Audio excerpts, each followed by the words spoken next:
शिव की कहीं करुणा होती है तब जाकर शंकर की कथा का स्मरण हम कर पाते हैं, शिव कथा को हम सुन पाते हैं। कई तो ऐसे भी हैं कि जिन्होंने कथा सुनी पर धारण बिल्कुल नहीं करी।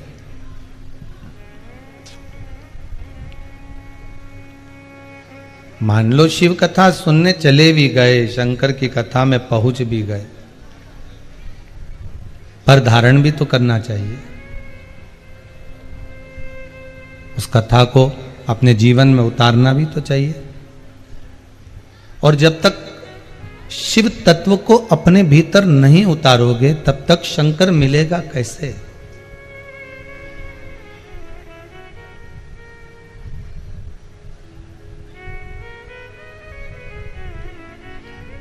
जन्म लिया उस दिन से आज तक ऐसा कोई संसार में मानव नहीं जन्मा जो परमात्मा को पाने का प्रयास ना करता। सब करते हैं।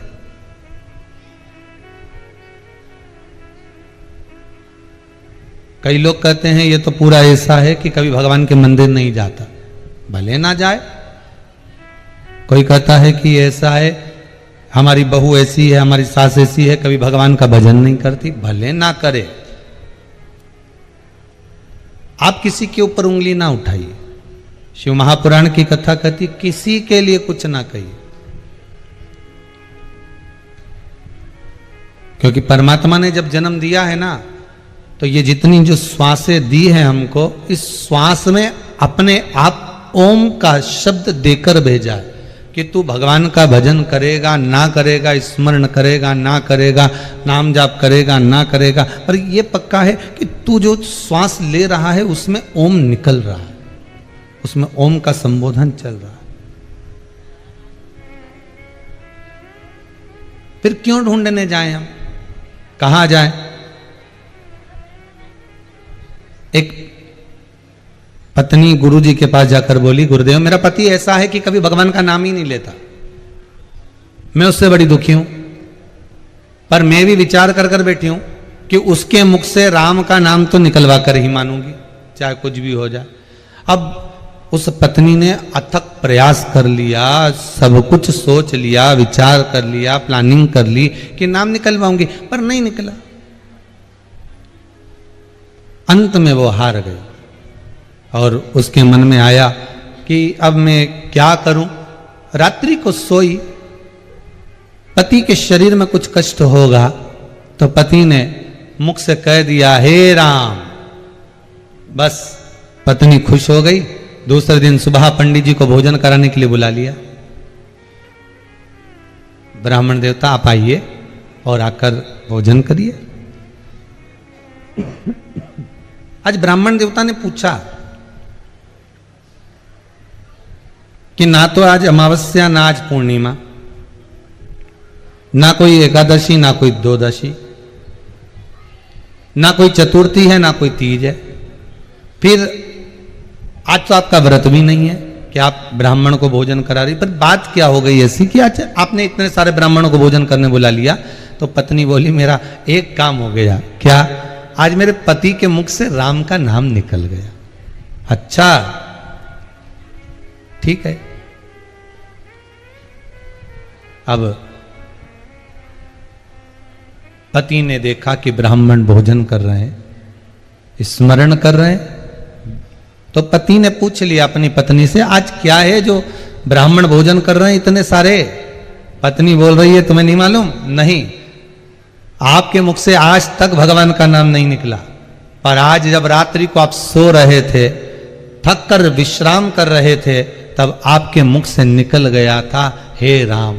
पति ने कहा बिल्कुल सत्य बता, क्या मेरे मुख से राम निकला था? हाँ मैंने खुद सुना था, बस इतना कहना था।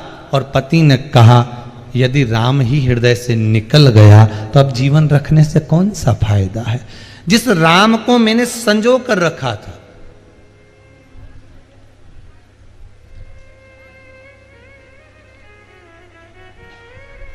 जिस राम को मैंने अपने भीतर छुपा कर रखा था, अगर वही राम निकल जावे,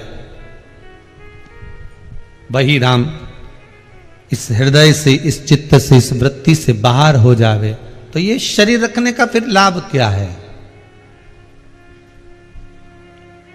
हमको लगता है कि हमारी बहू भजन नहीं करती, हमको लगता है हमारी सास भजन नहीं करती, हमको लगता है कि हमारा पुत्र मंदिर नहीं जाता, देवालय नहीं जाता, स्मरण नहीं करता, हमारी पुत्री नहीं जाती भगवान के मंदिर, हमें लगता है। पर ऐसा संसार में कोई मानव नहीं जन्मा जिसके भीतर परमात्मा की भक्ति विराजमान नहीं हो। थोड़ी सी होगी पर होगी जरूर।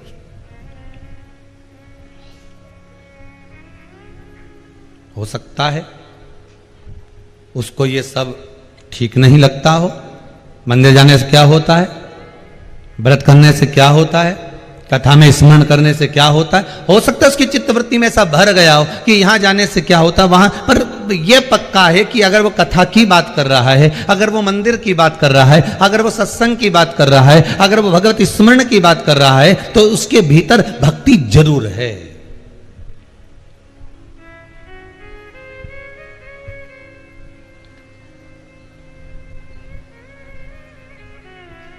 उसके भीतर भक्ति सदा विराजमान है।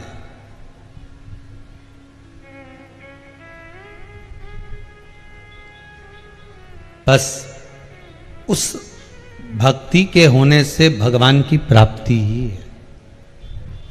आप सब आस्था चैनल के माध्यम से जो शिव महापुराण की कथा को श्रवण कर रहे हो, आप सब भगवान देवाधिदेव महादेव की कथा को जो सुन रहे हो, आप सब भगवान की कथा को भले फेसबुक, यूट्यूब या आस्था चैनल के माध्यम से या ऑनलाइन श्रवण कर रहे हो, तो ये विश्वास मानकर चलिए कि कहीं ना कहीं शिव आपका परिचित हैं, कहीं ना कहीं भोलेनाथ आपके रिश्तेदार रहे हैं, कहीं ये आत्मा परमात्मा से जुड़ी हुई है। पहले भी कथा में कहा था, आज फिर कहते हैं। बहुत सारी शादियां हैं, अभी तो खैर 1.5 साल से कहीं नहीं है, फिर भी लोग घर में छोटे रूप में कर लिए हैं। बहुत सारी मोहल्ले में शादियां हैं, रिश्तेदारों के यहां भी शादियां हैं। और शादी होने के बाद आप कितनी जगह जा रहे हैं?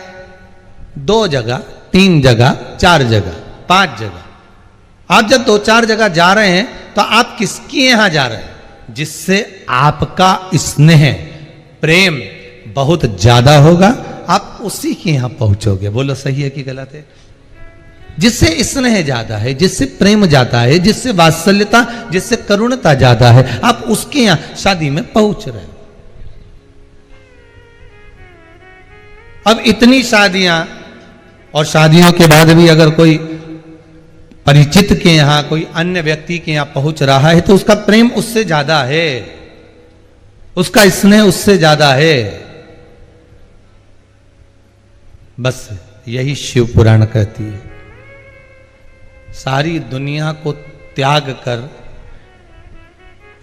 सारे चैनलों को भूल कर, आप यदि आस्था चैनल पर या फेसबुक, यूट्यूब पर शिव महापुराण की कथा अगर सुन रहे हो, या शिव के धाम जाकर कथा का रसास्वादन कर रहे हो, या शंकर के मंदिर में पहुंच रहे हो, या शिव भक्ति में डूबे हुए हो, तो यह विश्वास मानना कि तुम शंकर के अच्छे रिश्तेदार हो, इसलिए शंकर से जुड़े हुए हो।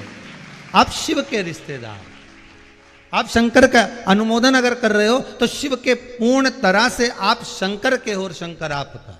मेरा भोलेनाथ आप,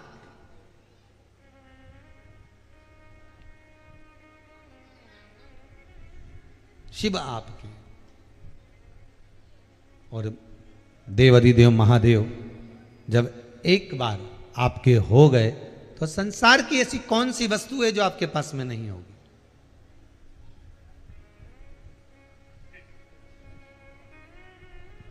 बस इतना जरूर याद रखना कि जिसको हृदय में बिठाओ ना, जिसको भी हृदय में बिठाओ, चाहे राम जी हो, चाहे कृष्ण जी हो, चाहे शिव जी हो, चाहे भवानी माता हो, चाहे दत्त भगवान हो, जो भी आपके हृदय में बैठे हुए हैं ना, उसको एक बार अगर बिठा लिया तो फिर इधर उधर डोलने की जरूरत नहीं है। एक साधे सब सधे सब साधे बिसराए। बस एक अगर साध्य बन गए तो फिर कहीं डोलने की जरूरत नहीं पड़ेगी, फिर कहीं जाने की जरूरत नहीं पड़ेगी। और भले तुम पड़ोसन की काकी को कितनी भी चाय पिला लो, पड़ोसन को कितनी भी रोटी खिला लो, पड़ोसन को कितना भी चाय पिलाओ, भोजन कराओ, चाहे आप कितना भी उसको कुछ खिलाने का प्रयास करो, पर जायजत का हिस्सा पड़ोसन नहीं देगी आपको। जायजत का हिस्सा तो आपको अगर कोई देगा तो वो घर की सास ही देगी, भले उसको आप चाय दो चाहे मत दो, भोजन दो मत दो, हिस्सा तो वही देने वाली है। उसी तरह तुम संसार में भ्रमण कर कर देखिए, जहां तहां जाकर देखिए, सब जगह पर धोख लगा कर देखिए, सबको प्रणाम कर कर देखिए, पर अगर कुछ देगा, कुछ प्रदान करेगा तो वो मेरे देव आदिदेव महादेव ही कर सकते हैं। इतना दे देते हैं कि बटोरा नहीं जाता महाराज, इतना दे देते।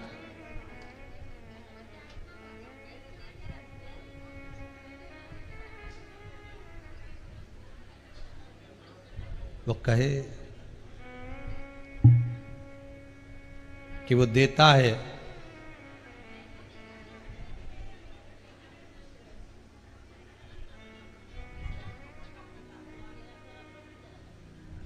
तो उसके देने में वो कमी नहीं छोड़ता।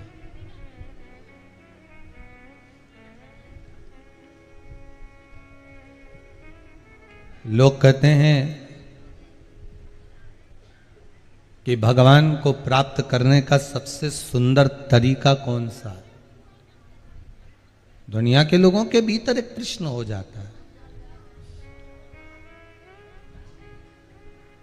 कि अगर हमें भगवान को प्राप्त करना है, भगवान को यदि अपना बनाना है, तो परमात्मा को अपना बनाने का सबसे सुंदर तरीका कौन सा है?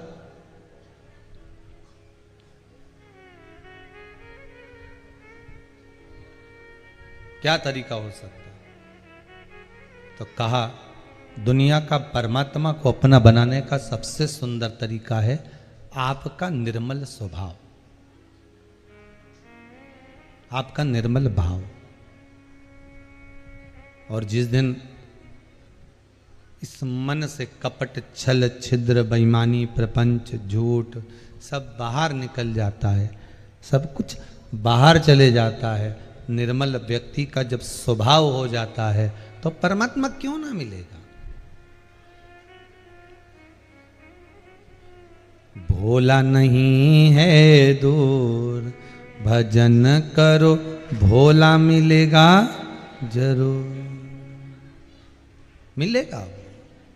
भोला नहीं है दूर, भजन करो भोला मिलेगा जरूर। आप निर्मल मन से जब भगवान की भक्ति का स्मरण करोगे, निर्मल मन से जब भगवान का भजन करोगे, निर्मल मन से जब परमात्मा को पाने का प्रयास करोगे, निर्मल मन से जब भगवान के होने का प्रयास करोगे, तो क्यों ना भगवान आपका होगा?